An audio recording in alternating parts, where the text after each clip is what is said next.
Vaifunga ngemafani vatisema zuwana tamanya mshini kuti kumangoma vamwe vanhu vanoseka hanzi vapana vakuvane vekupenga hanzi tinopenga nekuti tinomanya ngoma ndodzigona vamwe vacho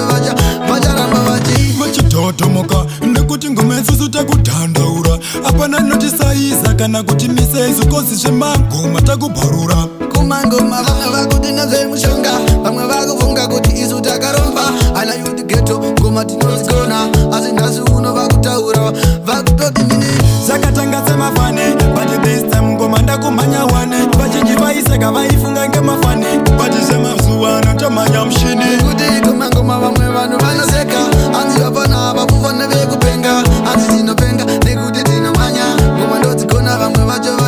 vacharamba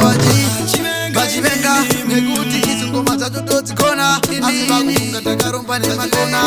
ngoma togona isu nyamwe saka tichangogona ticharamba tichigona chero dai mukarwadziwa toramba tichigona toramba tichitsikisa hatizombodzoka kumashure tinoramba tichipisa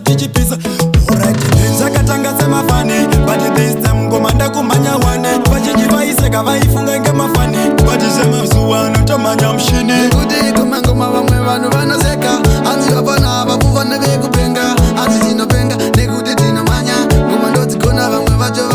vacharamba vachitotomoka nekuti ngoma isusu takudhandaura apana notisaiza kana kuti mise izokozi zvemangoma takubharura kumangoma vamwe vakuti nezvemushonga vamwe vakufunga kuti isu takaromba ana yudi geto ngoma tinodzigona asi nhasi uno vakutaura vakutoti mini zakatanga semafani but this time ngoma ndakumhanya wane vachinji vaiseka vaifunga ngemafani but semazuva anotomhanya mushini